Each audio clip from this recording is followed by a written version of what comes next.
What's up, you guys? Sean Ross Sapp, managing editor of Fightful.com and FightfulWrestling.com. It is the Impact Redemption post-show podcast. I'm not alone today. Some of you are watching this on WrestleView.com. We're doing a simulcast, and I'm here with WrestleView's Adam Martin. Adam, how's it going? I'm tired after watching Lucha guys flip around for 3 hours. This was a overwhelming in-ring show. These I don't know TNA shows, but these Impact shows, sometimes, man, it's a lot to cover all at once, so I try not to pack it all in. But is this like our version of Impact versus Lucha Underground? Because there's a lot of crossover stuff on the show, and I just kind of realized that's what we're sort of doing here on the podcast. I guess it is. And Impact has kind of embraced this notion that they're an independent with TV. And I think it's worked out better for them, because this is the most buzz I've seen for anything Impact related positive in a very, very long time. Yes. I will say I was noticing some stuff as I was on, well, of course, the Twitter machine, and people are chiming in and stuff. And there was, we have to be brutally honest. At least I'm going to be, with the state of this company. And there's been, it literally was a little over a year ago when the whole Anthem purchase and Jeff Jarrett and his regime brought in, that fizzled out. We saw a sort of version of that last summer with Slammiversary. And then of whatever version you want to call what Bound for Glory was in Canada, which, I was looking at the card for Bound for Glory, and like a ton of people that were on that show were not part of this show tonight. Oh yeah.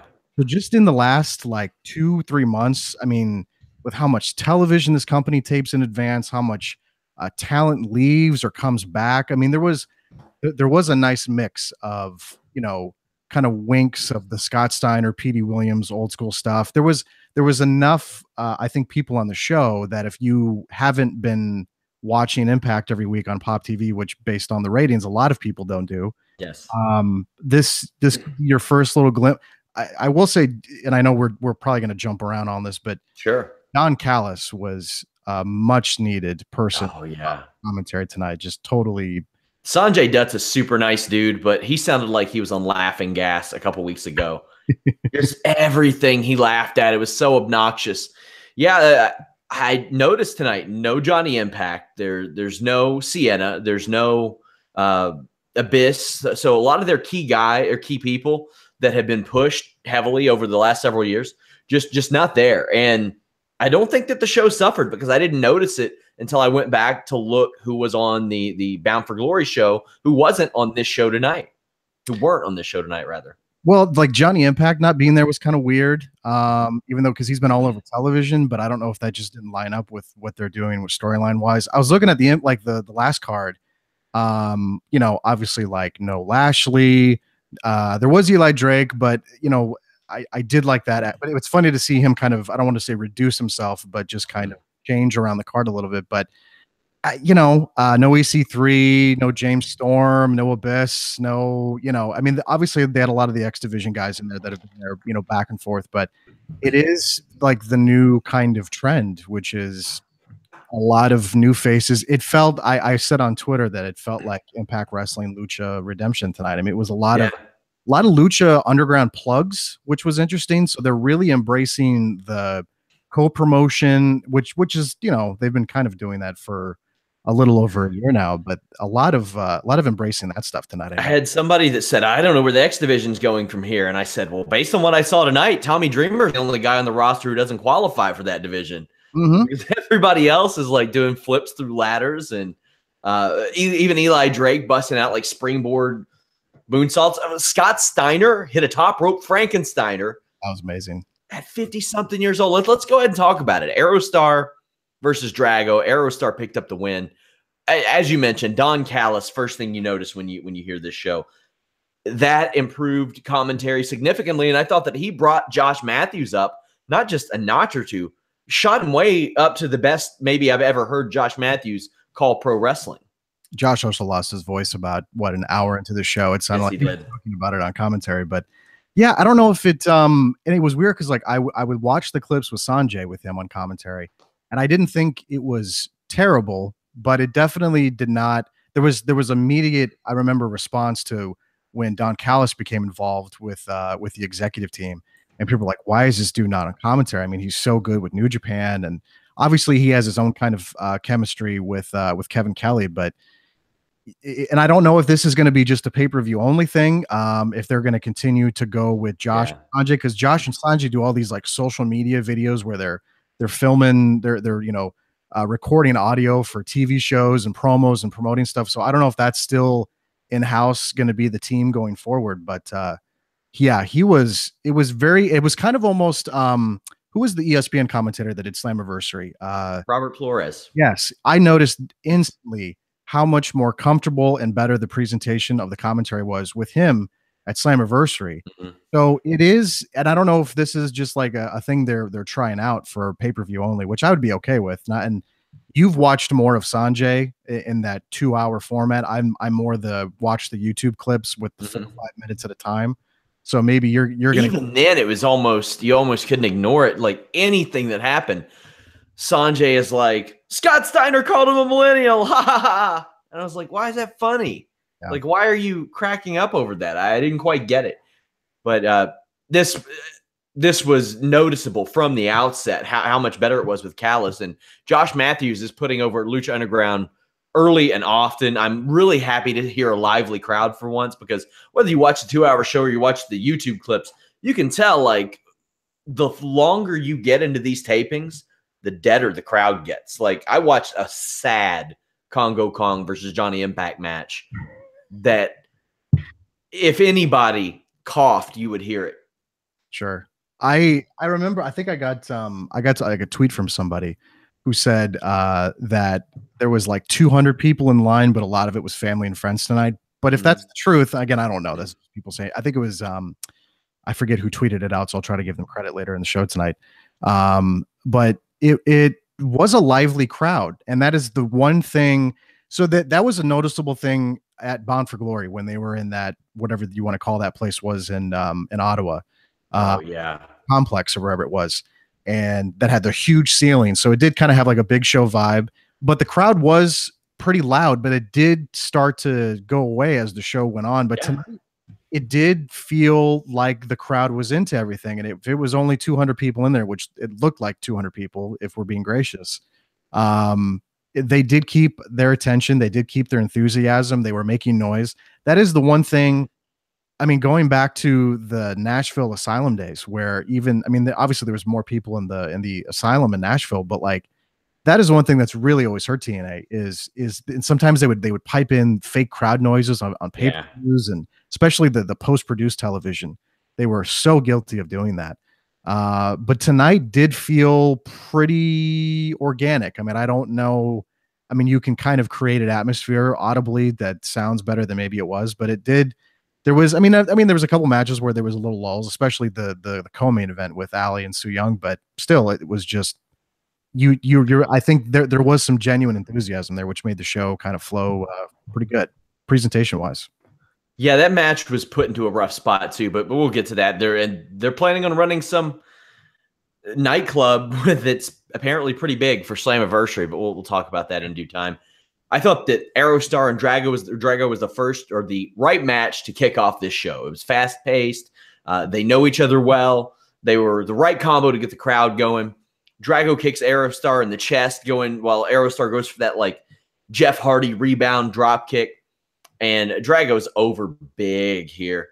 He followed up with a twisting tope con hilo. Josh Matthews points out that you can't really read a person wearing a mask, which I thought was a nice touch. You can't really tell if somebody's feeling pain if they're wearing the mask. They like superset the lucha trend with this match like right away. Although there was some weird there was this weird thing tonight. I think it was from the hard camera shot, the left back turnbuckle that's kind of right next to the barricade. People kept slipping on that, and and again, it was interesting for me to hear them acknowledge the botch, and then the wrestler would just kind of work through it. But then it kept happening like later on in the show, and I noticed Don Callis and Josh Matthews, and it may have been Josh Matthews who said, there must be something wrong with that rope. Everyone keeps slipping on it. I mean, a lot of times, and I liked how Don Callis is like, well, this is a new regime. Everyone's kind of nervous. It's our first show out. And so he was kind of playing off the nerves, and Josh was looking for something to kind of blame. But there was a couple, I mean, you get that with, I mean, I know there's people, I have a good friend of mine named Josh Boutwell who used to work on WrestleView, who's a total homer for Lucha Libre. I mean, he has to know I mean, that's just kind of what comes with lucha style. There's going to be a lot of mistakes. There's going to be a lot of botches. When they're moving that fast and they're blowing through spots and they're not really taking their time, I mean, that's going to happen. But I don't know. They seemed kind of, I mean, there was, the one thing I do not like about lucha is the pause spots. They're very long. And for such a fast pace that they work, they really they'll just blow through stuff and then they'll just sit there and kind of like, okay, now what are we going to do next? And I don't know. I noticed that with this opener, and I noticed it with a lot of the other kind of lucha matches. I mean, it was very Aerostar seemed like he would hesitate and look, he would get snap mared and he would sit there at the 90-degree angle and look back waiting on Drago to kick him. Yes. And I was like, I don't like that. There were just some spots where I thought Aerostar in particular was a little offbeat on. Drago hits a corkscrew springboard arm drag into a nice pinning combination that I loved. Then that senton that Aerostar does is just magnificent looking. It's dangerous looking. It looked like he cracked Drago in the head, but Drago ended up recovering, getting a hangman DDT. Then there's this power bomb, but then Aerostar lands a springboard cutter. Then Aerostar goes out and he has the aforementioned botch, but comes back in and wins with a springboard code breaker. You think that was the spot he was supposed to go to initially? Was that springboard code breaker? And speaking of the code breaker, holy shit, did people do that one to death tonight? I mean, four times. Way over. And this is and I said on Twitter, it became like what the suicide dive was becoming in the WWE, where everybody was doing it. And everybody was doing the code breaker tonight. And I don't know if that was just something everybody talked about, or somebody saw somebody do it once, so they decided to add it to a match later. But yeah, they needed. I mean, also, if I'm DJZ, I'm maybe not doing that top rope Frankensteiner one match after Scott Steiner does. I was that too, and I was also incredibly annoyed by the sounder they have for him now when he. Yeah, I saw that. So bad. Speaking of Scott Steiner, he and Eli Drake are now the Impact World Tag Team Champions. They defeated LAX. I love this combination of LAX. This is a real good one. Probably the best since the original. Josh Matthews told a story about how Santana skipped his prom and graduation to start wrestling. I thought that was a really nice touch. But, man, these two guys can go. I thought Steiner looked pretty good early on. He hit those two reverse STOs and the clotheslines. He didn't do anything that I looked at and thought, man, that looked bad. He was a little slow. Yeah. Well, he's 50-something. 55. He wears a T-shirt now. He's not showing off the body, which, you can't get mad at a dude that age for not wanting to take a shirt off. But I was shocked that he did the Frankensteiner. When I saw him going up there, I was like, okay, they're just going to have fun with this and set this up. But very surprised he did that. I like his involvement in this company. I know they played off the Petey Williams history later on in the night with a promo. Was he was on the Slammiversary card, right? If I'm not mistaken. Last year? Yeah, where he teamed with who did he team with? Josh Matthews. Josh Matthews, that's right. So I thought that was fun last year. I had a blast watching that stuff. Because they do it or they did it deletion style, right? Yeah, they did exactly. Very deletion style. He's just, the promo stuff that he was doing on Impact leading up to the match you're not going to get a lot of him physically in the ring anymore, but just the little small stuff. I noticed when he walked out and he got up on the ring apron and he was just talking crazy shit to the crowd, and the crowd was flipping him off, and he was flipping the crowd off, and he was, before the match even started. So I thought that was really good. I have to say, the LAX stuff, I was so in love with this act in the Spike TV days. I loved it so much. And then when they brought it back, I was a little hesitant but I liked that they tried to put the focus on two new guys with Santana and Ortiz. They're obviously super flippy guys, but they make that work in a tag team scenario, if that makes sense. So I don't feel like they're just blowing through stuff to try to impress people. Everything they did kind of from an offense standpoint made sense, and they still were able to do this working a 55-year-old Scott Steiner, which I love that assisted senton they did where Santana was on his knees on Ortiz's shoulders and rolled it through and then right into the moonsault. That was so smooth. That was just really, really good. I love this combination. And, who knows if Homicide will ever come back there and do anything. And that group gets whittled away really, really quickly, it seems. Like they start with 5 people all the time, and it gets knocked down to 2 or 3 pretty quickly. But I love the way that they work together. And Scott Steiner does that Frankensteiner. Eli Drake hits a springboard moonsault. I was like, what the hell is going on? 2018. Everyone on Twitter was asking what year it was when Steiner won. So that was fun. But yeah, no, that was good. I enjoyed that. Eli Drake gets the pin with the gravy train. Scott Steiner is a tag team champion in Impact Wrestling in 2018. Fun match, though. I had a ball watching that. I think that was my favorite thing of the show tonight, without question. I mean, I know that's not going to be popular with the people that want to chant "This is wrestling" and stuff, but sure. I have to tell you, I mean, this is me being brutally honest about this company. You have to find the pockets of entertainment with them, because it's just, I mean, imagine trying to explain to somebody what this company represents right now. Why? I mean, now they would put together video packages to try to explain to you why these matches were taking place. And I thought they did a good job of that. Yeah. But for the most part, I mean, if you decided to, I mean, the other problem, this is stuff I saw when we were announcing we were going to do the simulcast, was everyone was focusing in on the $40 price tag tonight. Yep. $40 for a company that's been struggling for over a year now. Not much of an identity. A lot of people on the card tonight that may not be part of the TV tapings. Maybe they will, maybe they won't. But they tape so much television in advance that it's hard to predict who's going to be in, who's out. I don't even know if they sign people anymore. They bring them in for a couple tapings. Yeah, it's just a pay per show deal. Per show, yeah, and that's probably what they should do. I mean, they're embracing that role, and obviously, if you have a champion, you make sure that they're back for the next set of tapings. But yeah, it's a company. I would not know how to explain this to somebody that just totally tapped out, and a lot of people have tapped out. And I think they're aware of that. And Scott D'Amore has been doing, a lot of press and a lot of, Sports Illustrated stuff. And he's been trying to make that work, where he's trying to set kind of a narrative of like, yes, we know we've screwed up and we're trying to fix this. But yeah, I don't know how you would go about explaining that. Unfortunately for Callis and D'Amore, that's happened so many times prior. Like, you've had, how many times have you seen Impact Wrestling reboots? Like, oh, here we go again. New name, new company, new ownership, yada, yada, yada. And even when Jarrett came in, I was like, okay, that's not too bad, because when Jarrett doesn't book himself, I think that he can book pretty well. However, I think that the right formula is Callis and D'Amore. I always liked D'Amore and what he would do with that company and some of the people he would bring in. He was responsible for a lot of the great people that they brought in 10, 15 years ago. But the thing is, it's tough to get people to pay $40 for this. I don't know why they didn't just say, hey, you order a 3-month block of the network that we have, and you get this pay-per-view. Just 3 months, and then the next time for Slammiversary, you do the next 3 months. Bound for Glory rolls around, you do another 3-month block.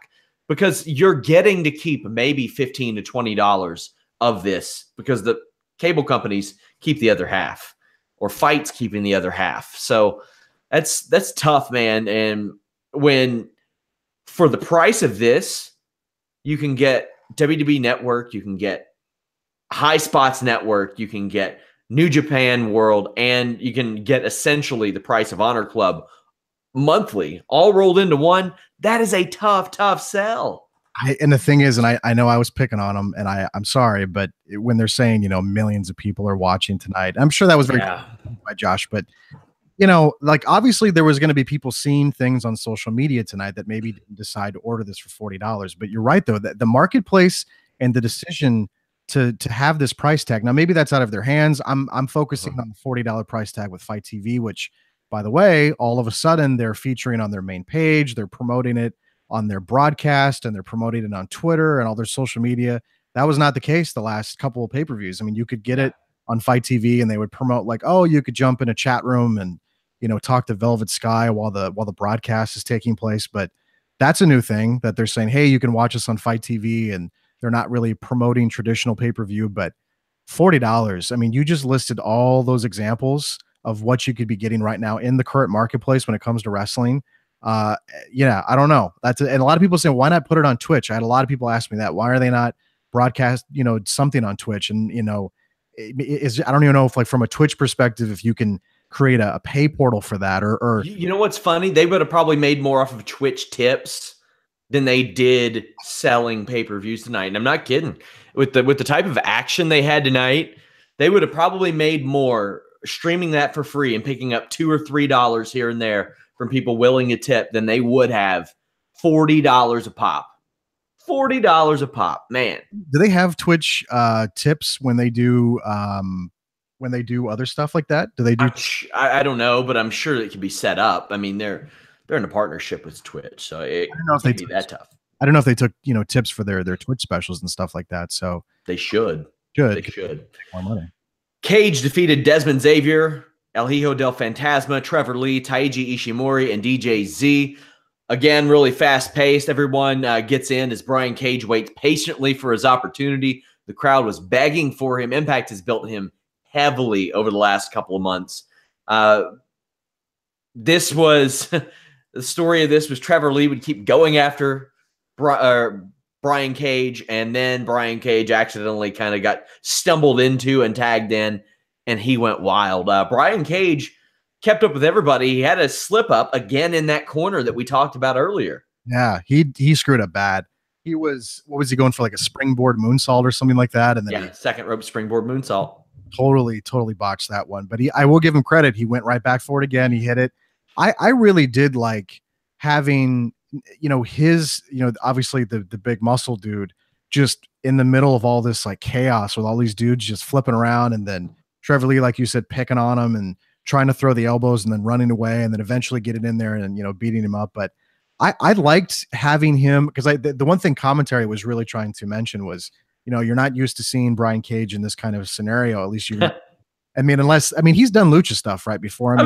Like he's one of the big characters on Lucha Underground. Exactly. So, it's like if you're not, now granted, I am not an avid Lucha Underground watcher. So this is some of the first stuff I've really seen from him outside of the stuff that they've shown on Pop TV, but he obviously has done stuff like this before. But I love that kind of, it's just from a visual standpoint, it's very entertaining to see this big muscle dude in there with guys that are just flipping around. But they, it was, again, this is you're either going to really love this kind of wrestling where there's just nonstop stuff happening, or you just like, your brain is just like, wow, like, okay, like there's just so much happening. And I don't know if could be my fault because I'm sitting there trying to recap the show and doing my best to, and maybe that's a mistake on my part. Maybe I'm wasting my time trying to give detailed, play-by-play of these crazy matches. But that really did stick out to me tonight was his presence in the ring. And it wasn't just a typical squash match, which is what he's been doing on TV, but I thought they did this really good tonight.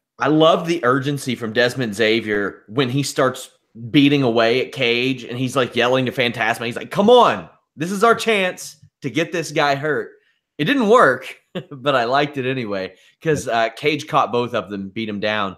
Cage got caught with the collision course from Lee, which is like a moonsault fall-away slam that is rebounded off of the ropes. Thought that was really cool. As far as Fantasma goes, I'm partial to his King Cuerno character in Lucha Underground, but there aren't a lot of differences. He just looked way cooler as King Cuerno because he just kind of looks like a generic NES luchador wearing the purple stuff that he has there. But this was another fine match. There was no match on this show that I looked at and said that was bad. So that's a big plus for an Impact Wrestling pay-per-view. No, that's a very good point because I think I remember, covering Bound for Glory. There was a couple matches that just kind of were duds. I remember Ishimori and Tyson was kind of a dud, and Dukes, yeah. The triple threat women's match was kind of a dud because it just ended with a sudden the weird finish where you're like, hey, let's do a screw job in our main event. Yeah. On a $40 pay-per-view. That was really weird. So yeah, there was a lot of moments on that show. It was weird because Slammiversary, I thought, had kind of a similar vibe to the show where it was just kind of fun. And I don't know if that's hey, we're new and we haven't really done a show with this regime, and that you get kind of caught up in that stuff, even though like a lot of people probably watching doesn't really care about that stuff, but they're so out front with it and they're doing so much press about it and they're commenting and they're admitting to mistakes they've made. and you have Don Callis on commentary tonight talking about that openly, how this is, the new regime and a new show. But it really did have, I mean, obviously there probably wasn't a lot of people that wanted to spend $40 on the show. Especially if you look at the card, like obviously there were some recognizable names, but unless you're like super duper hardcore Lucha Underground, hardcore indie wrestling fan, like for the most part, you're not going to look at this card and be like, wow, I need to spend $40 on this show tonight on a Sunday night. Like it's just, that's the hurdle they're going to face with the show. And I think they know that, and they're trying to get through the show and really build towards the show in July, which is crazy that that's coming up as quickly as it is. I like that Cage uses the Steiner screwdriver, especially if he's going to be facing smaller guys. Didn't look so great when he did it weeks ago against EC3, but it looked great against Xavier. However, that Weapon X move, that is a lot of weird motions to get to a reverse STO. Like he throws him up on his shoulders, then his back, then a gory special, then he spins him around 6 times just to hit him with an STO. It looked like they screwed it up, and then I'm like, oh, okay. And then he just kind of commentary was cool with it, so I guess I had to be cool with it as well. They were just like, "Oh, it was supposed to happen." So yeah, the Cage push continues. Up next, Taya versus Kyra Hogan. Now, I want to say Kyra Hogan looks great in almost every match she does. This is the best I've ever seen Taya look in Impact Wrestling. And even though this was a fine match that Taya won, I don't really have a ton of notes for it because this whole match was used to just establish Tessa Blanchard is here. It was Tessa Blanchard. If you missed it, it was her yelling into her commentary headset for like 15 minutes or maybe just abusing Josh Matthews. Well, and they had fun, but I don't think she realizes that when you're on commentary, you don't have to shout as loud. Yeah. So she was like yelling profusely into her microphone. So I found myself becoming so distracted by her commentary that it was hard for me to really focus on anything that was going on in the match. And the match itself was it was strange where like Taya Valkyrie would just like start smiling as like moves were being done to her. So I'm kind of confused on what she's attempting to do with her offense presentation or whatever she's trying to, like, I know she's like the goddess as she walks to the ring. Again, a lot of these people I have not been watching for very long. So this is fun for me to kind of get a really good glimpse at them outside of like the quick little YouTube clips. She seems fine in the ring, but like, I don't know, like Kyra was trying to do like the babyface comeback, babyface and Pero kind of stuff. And Taya was just like smiling at the camera a lot and smiling at her, and she'd get slapped in the face and she'd smile a little bit more. And then Tessa would yell something on commentary. And then it was very distracting tonight. It was. I think Kyra Hogan is going to get snatched up by WWE probably by the, if she's not in WWE by the end of next year, I'd be very surprised. Yeah, but then again, a lot of people thought that about Tessa Blanchard too, and here she is. Yeah. While her boyfriend is helping run things on NXT. This was a fine match, but like you said, it was Tessa yelling. Yeah.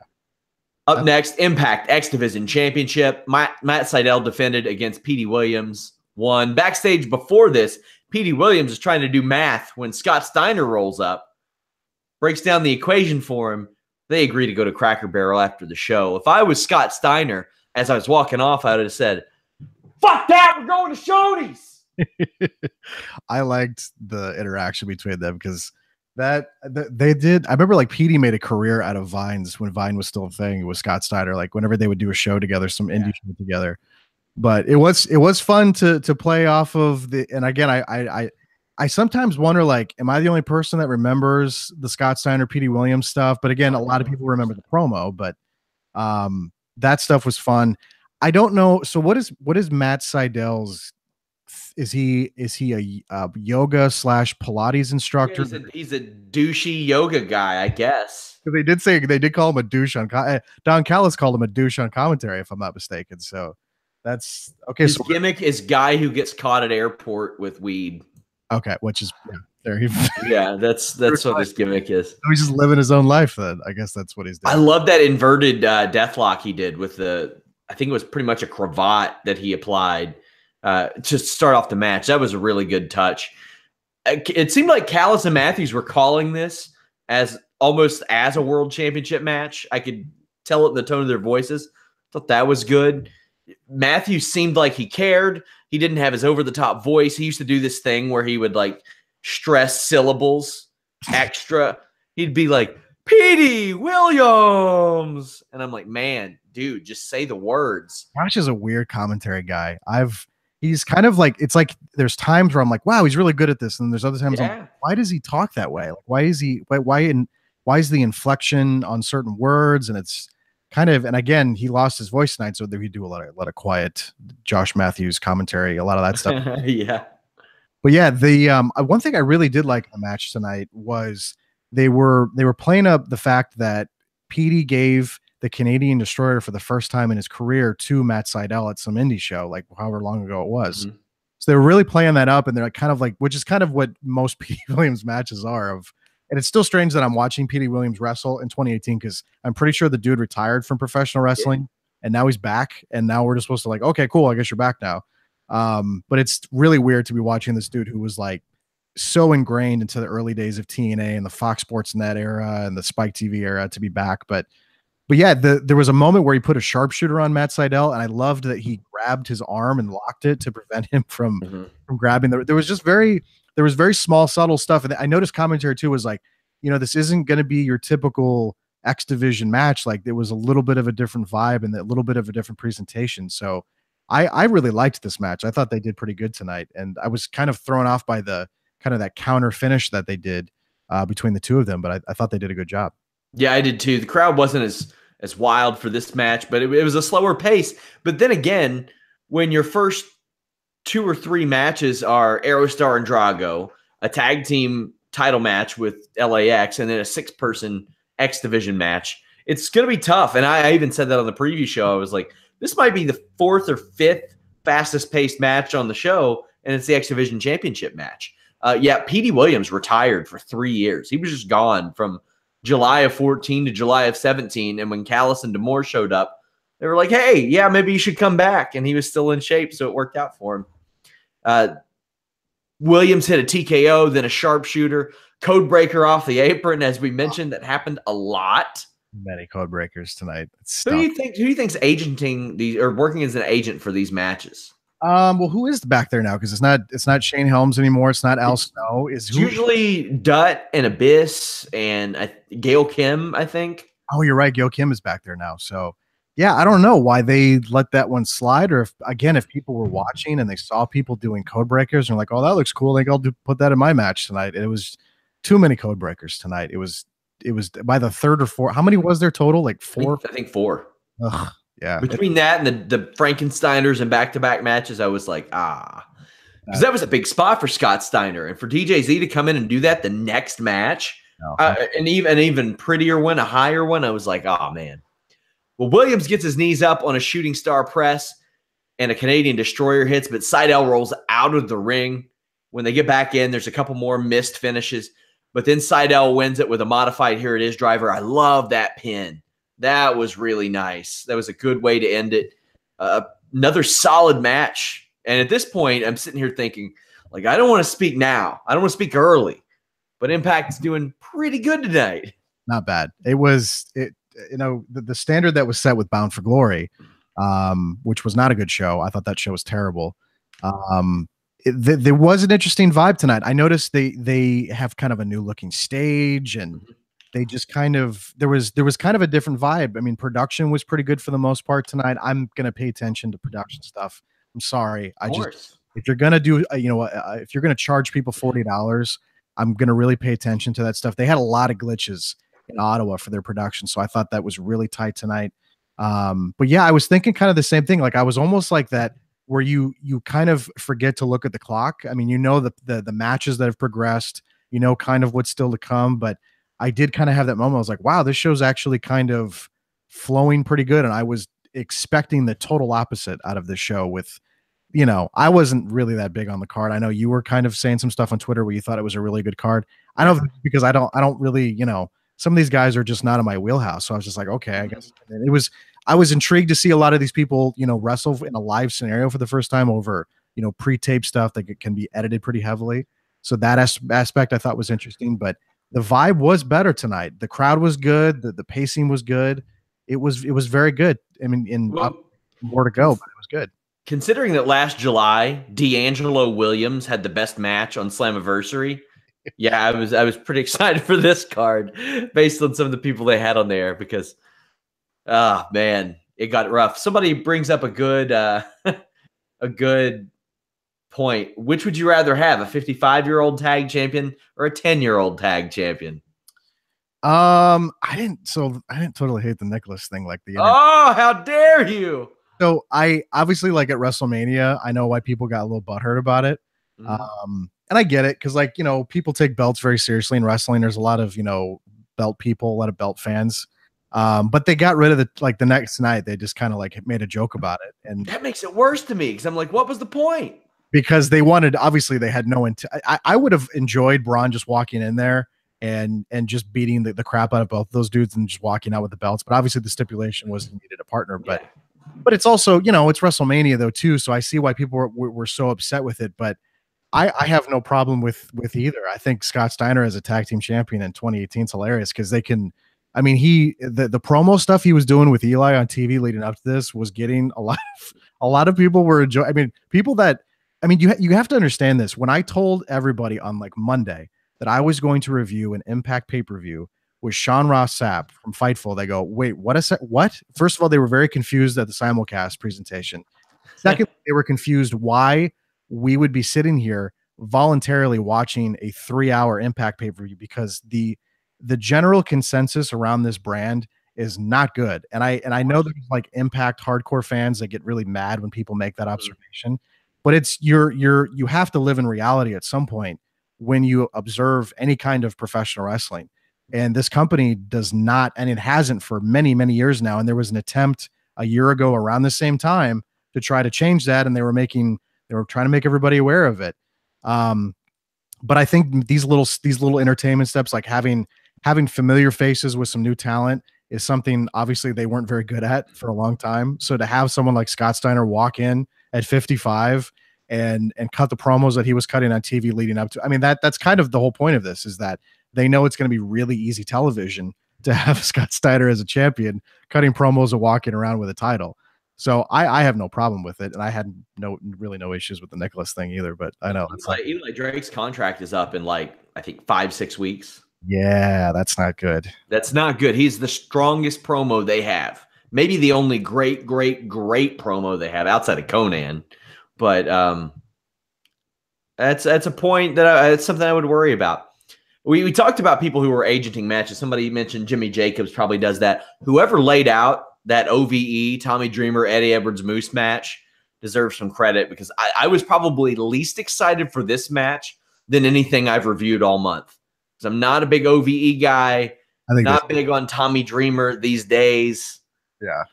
And I've never been the biggest Eddie Edwards fan either, even though he's good in the ring. But I thought they did awesome with this. I'm excited to see what you think about it. Early on, Jake Chris gets power bombed into an apron. Tommy Dreamer's still wearing those damn Dusty Rhodes novelty pants. Edwards eats an exploder suplex through a chair from Callahan. Moose does this tope con hilo through a ladder that stands him right back up. Big dude. So, it was so good. So good. Then there's this spot. Mother of God. It's called the All-Seeing Eye. The opponent is on one member of OVE's shoulders, while the other two members are also stacked up on shoulders. And then they do a diamond cutter off of that into a bunch of chairs. And at this point, I was like, okay, they're doing all these crazy spots. None of it looks sloppy. It's everything opposite of what I've seen out of OVE. I was liking this halfway through. I was kind of feeling the same way. I'm not a big fan of garbage stuff. And the one thing that really, you were mentioning some of the spots in the match that were really good. I thought that was a good spot. I was a little nervous at when Sami Callihan flipped Eddie Edwards back on that chair and Eddie started to grab his knee. And I was like, did he hurt him again? I thought Eddie did a good job. He fooled me. I thought he was hurt again. The whole time I was like, Jesus. I mean, that's the new Sami Callihan gimmick, is that he's beating up people and showing no remorse for it. And some people are buying into it. Some people aren't. I mean, the baseball incident, I mean, they taped that back in January. Yeah, whatever it was. They taped television like 8 months in advance, it feels like. But that was obviously incredibly careless. And I know we know from backstage information that he felt really, really bad about it. But then they decided to deviate and kind of, make it a storyline, which is fine. I mean, that's kind of what the whole point of tonight's match was. But I guess what really surprised me about this match that kind of took me off guard was thinking about how much the WWE has really pulled back on super, super violent presentation.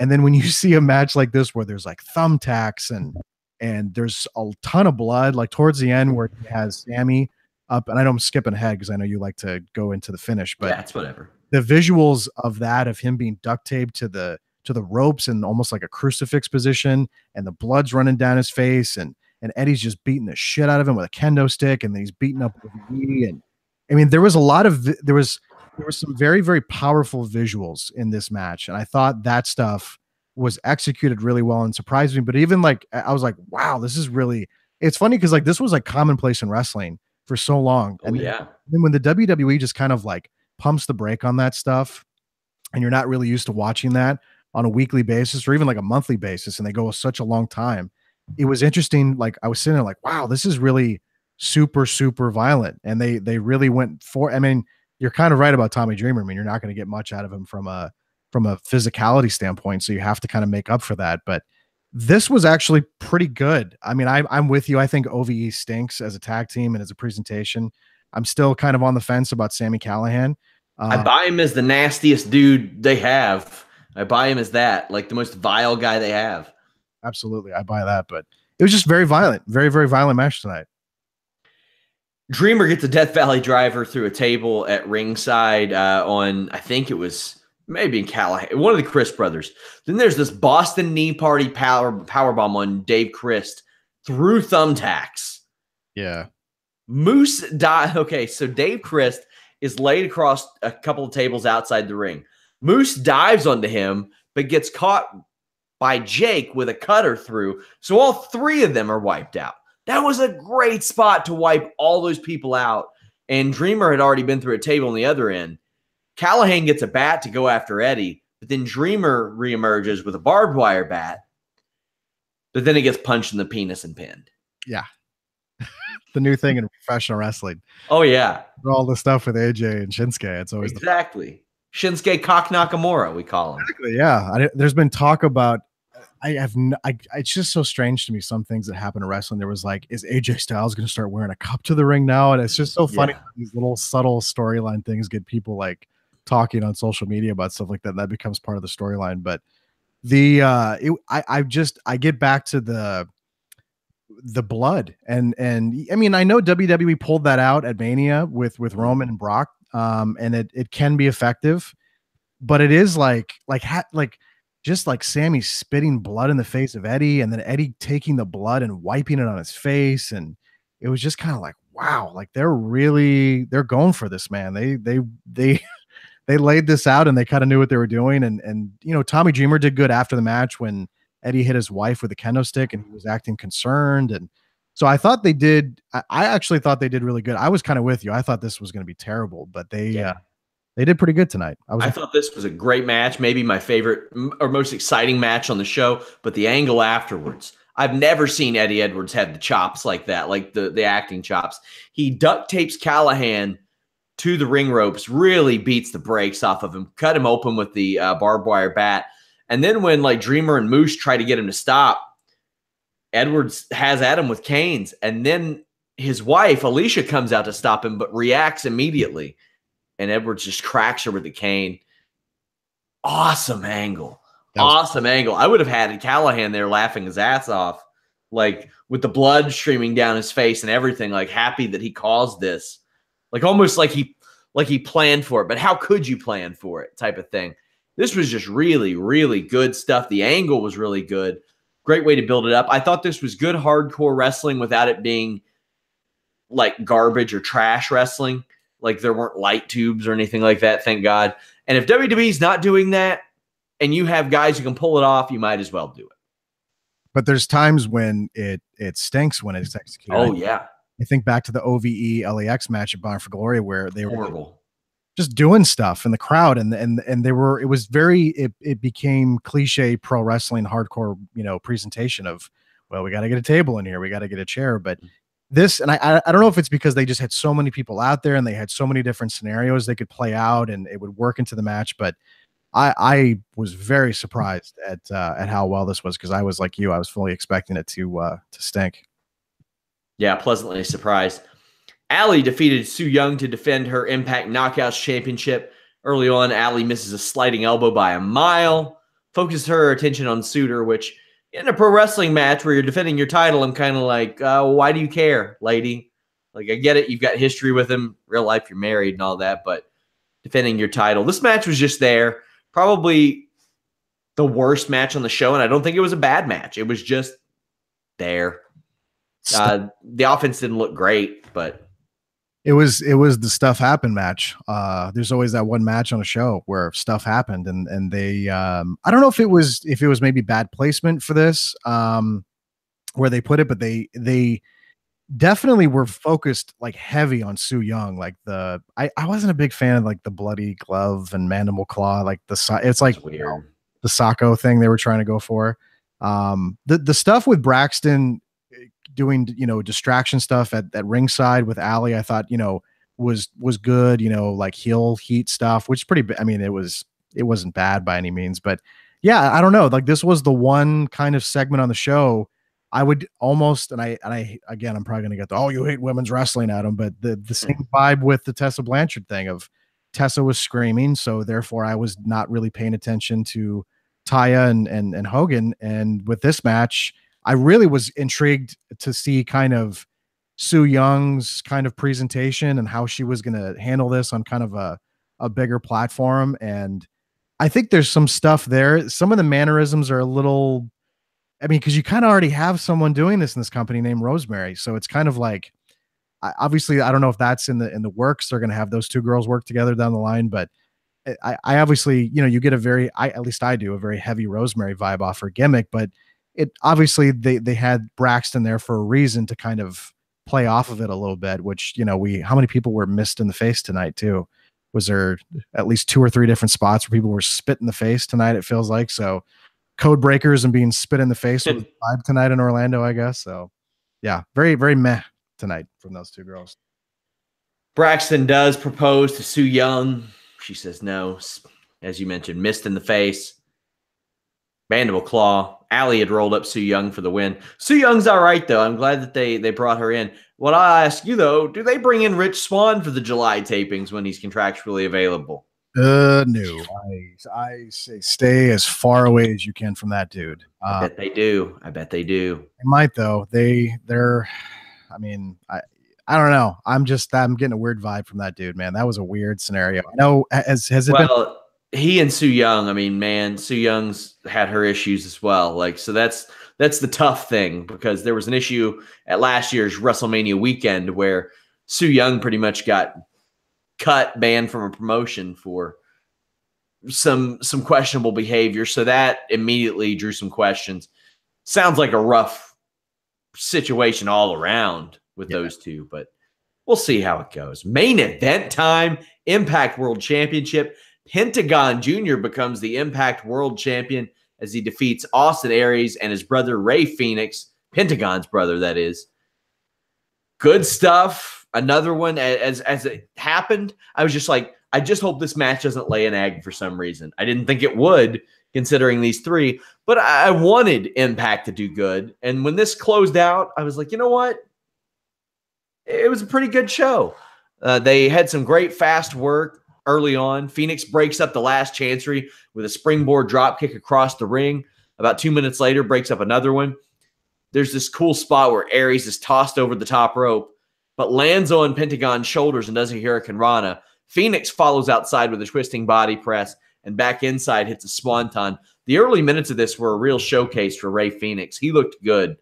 Aries goes for a brainbuster on Phoenix, and Pentagon German suplexes Aries, and I'll use the air quotes here because it wasn't really a German suplex. He put his hands around Aries' waists and leaned backwards a little bit, but he was already on his ass, I think. That was not a German suplex. No, he fell backwards is basically what he did. He basically grabbed his waist and just tipped backwards. He did like a trust fall with We'll Austin. call that a Yugoslavian suplex. It was not a German suplex. The Germans would not be happy with that. The crowd thinks that Phoenix got a 3, but he and Pentagon still battle it out with Aries outside. This mirrors their match that they had at WrestleCon because Pentagon would win that match with Aries on the outside. Pentagon scores with the Pentagon driver, which also won that match at WrestleCon. But then Aries hit a 450 on both opponents at kick out. There's just a really cool sequence where Pentagon has a gory special on and does a package pile driver. He is a special, really, he and Phoenix both are special kinds of talents. Eventually, Pentagon breaks the arm of Aries, gets the Pentagon driver for the win. How are you feeling about Pentagon as Impact Wrestling champion? The fact that this is probably one of the first times I've watched Pentagon Jr. wrestle should tell you about how I feel about this. I'm just not so like I remember watching one episode of Lucha Underground and being like, wow, I have just no interest in this whatsoever. But a lot of wrestling fans really liked it. I had a lot of people that have tapped out on WWE that I knew personally that were asking me, hey, have you been watching this Lucha Underground thing? And I was like, yeah, I didn't think it was very good.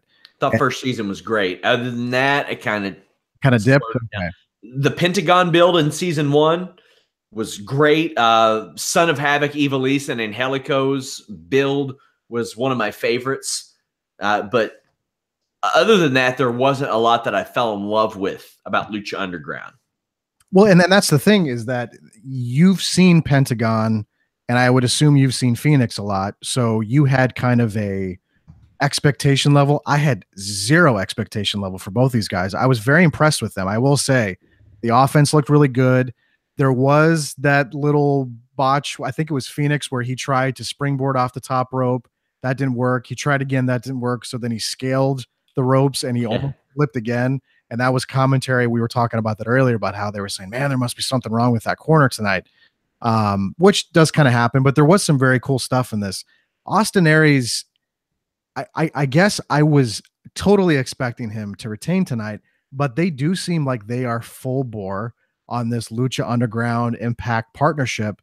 They were flashing the graphic. They were reminding everybody about the premiere that's coming up right before the main event started. So that was 100% the vibe of tonight's show, was that there's clearly a little bit of a bigger partnership than maybe I was under the impression they had beyond the whole WrestleCon thing. I mean, they're really pushing this stuff. And so I think that could be interesting as kind of a way to kind of mix things up, because I don't know if Austin Aries as champion is really lighting your promotion on fire at the same time. So maybe this is a good move to kind of pivot with somebody that maybe you weren't expecting, or somebody that is relatively new to you. Cause I can tell you a lot of the people that we sit here on YouTube and talk to probably have never seen Pentagon wrestle. They probably never seen Phoenix wrestle. So these are kind of newer characters to them. Not everybody, but a good majority.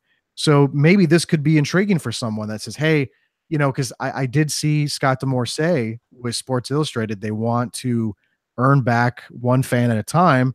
So maybe this is that move. They say, hey, we're gonna pivot to more of a Lucha character as our representation, as our champion. Lucha Underground's coming back. You know, it's a lot of shared promotion coming off of this main event. I'll be honest, I was surprised. I was like, wow, we're really all right. We're doing this. So thought the match was good. I just kind of assumed stupidly that, you know, this was an Impact show. It was an Impact pay-per-view, and Austin Aries is the belt collector. He just got another belt, so he's gonna keep this. So. Well, Pentagon is an arm-breaking machine. Ray Phoenix is as good of a high flyer as I see in wrestling today, outside of maybe Ricochet's really good by the way he sells and he puts things together, and he makes some of his flips make sense, and that I can appreciate. But other than that, I thought this was the best in-ring pay-per-view that Impact is. I can't remember the last in-ring from beginning to end that just didn't have any bad matches. Like, there's nothing that I watched that I said, okay, bad match. In all but one match, I said, okay, that was a good match. Also, I want to ask you, what do you think of Impact's new championships? I mean, they're obviously better than a bumper sticker over the GFW logo, so that's also true. How do they? So they ended up owning the championships, but not the names or the logos or anything else. No, that was really strange. And we later found out that they I'm gonna use air quotes purchased Global Force Wrestling, but they actually didn't. Yeah. There was a press release about it, and then when they parted ways with Jeff, that was such a confusing thing I mean, you couldn't get anybody in that company to tell you what was going on. I mean, I remember Josh Matthews is like, well, because they went from promoting Bound for Glory with GFW initials and Mhm. the social media and the website also Global Force and GFW and all the belts at Global Force. So we were like, okay, we're doing this Global Force thing. And then that just all completely went away when the Jeff Jarrett thing went away. So yeah, this has been, and they've been, they look like they bought and paid for bumper stickers and just slapped an Impact logo over all those belts. And they're definitely rebranding with that blue color. There was the GFW belts had green all over them, the big bright neon green. And so there's definitely been, identity crisis with this company in the last year and even the last 6 months, but they're making changes. I don't know. And I guess I should ask you this question too. I mean, I don't think wrestling fans are that patient. I'll be honest, all the feedback, I mean, obviously, misery loves company, but like a lot of people are like, why are you covering the show tonight? What's the point of this? And 'Cause it's a job. it's a job, but in the grand scheme of things, and this is the one line I've always heard about this company is if this company goes out of business, it hurts the wrestling industry.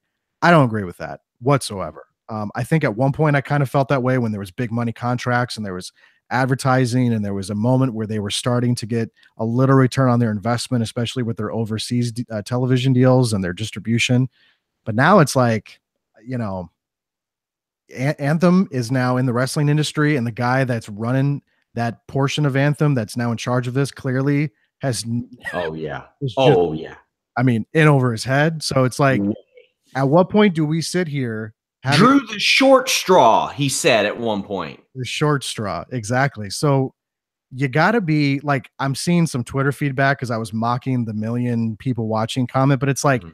are wrestling fans that naive? Like, do they not, are they just kind of in the, I hate everything the WWE does, therefore everything outside of that company's great? Or, I mean, I don't know. That being said, I mean, I think it's a positive move for Impact. Their numbers reflect the changes that they've made because they were down to like 200 some thousand. Yeah. January 11th, I think they hit 276,000, and April 19th, they hit 373. The week before that, 381. March 29th, they were at 399. So they're getting a little bit closer to consistently pushing up towards 400,000 viewers. Now, is that great numbers? No, it's not. But good shows like this do build goodwill. And there are, if positive buzz does help, because, man, sometimes it's tough. Some people will never give Impact another chance. And you said they've had an identity crisis last year. It's been even a little longer than that, maybe 16 months because of the TNA thing. And nobody knew if they were officially Impact or TNA, and Dixie wouldn't let it go. And who owns the company? Is it Aerolux? Is it Billy Corgan? Is it Dixie Carter? It was a mess. And hopefully a show like this brings a sense of optimism to fans and the company, and hopefully it helps out. There were often those rumblings of Impact Wrestling morale backstage. You can't have morale in a company like that because the same people are never around, and you work a week and you don't come back for 4 months. So, I mean, what morale? It's not like they're showing up every Monday. Like on Mondays and Tuesdays, I'm texting wrestlers that are backstage at WWE all the time. Like, how are things? What's going on? Anything go down? There's morale there. For Impact, they tape for 1 week every 3 or 4 months. That's it. There's no morale. So, and now they're sticking with Canada. They're going to Toronto for Slammiversary in July. Yeah. It looked like, at first I was like, are they going to Vegas? It looked like a Vegas, like, it brought me back to when they went to Vegas that one year in the early days of the HD era and like on Spike TV, but it's some complex in Toronto. Love to think. I'll find out more about it. We're based out of Toronto, so I'll find out more about it this week. But the promo looked great. It did look very good, but we're sticking because isn't TV tapings in Windsor, Ontario. Is that where they're going next in June? I'm not sure. I think they have some this week, though, obviously. But Orlando, yeah, but I don't know. So I remember that was a big talking point was, are they going to become a largely Canadian based production company, television deal in the United States that's owned? I mean, it's a Canadian owned company, so it kind of makes sense if they were going to make that leap. But yeah, I think they wanted to, but they didn't have the right venue. I think they wanted to do that all along. They just didn't have the right setup to make that a reality. Absolutely, which makes sense. I mean, there's a lot of production costs that, you know, we can sit here and criticize them for production stuff, but that's not cheap to do.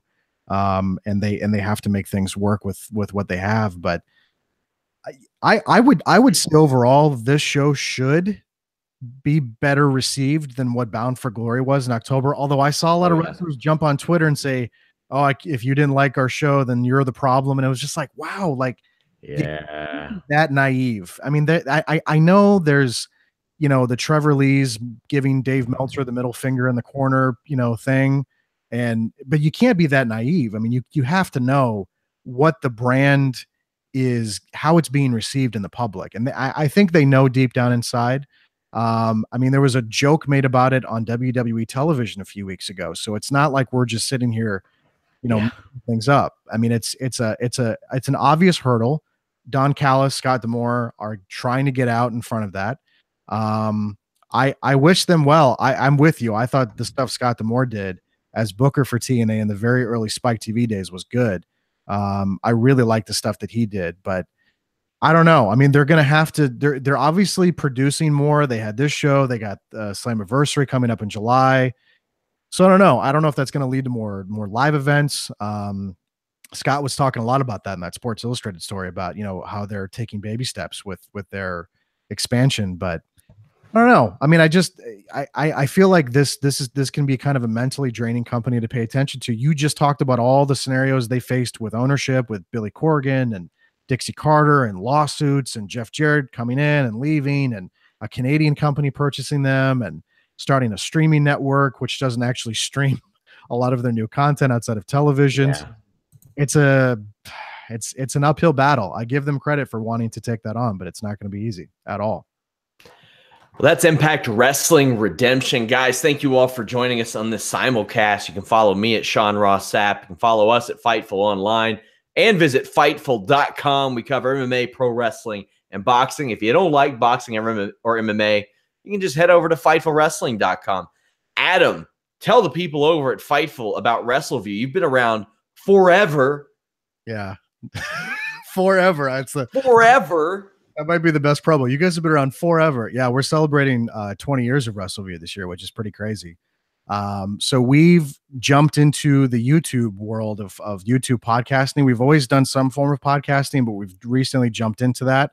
We're usually only live after pay-per-views. We're not as aggressive as Sean and the Fightful crew because those guys do a lot of good content after TV shows.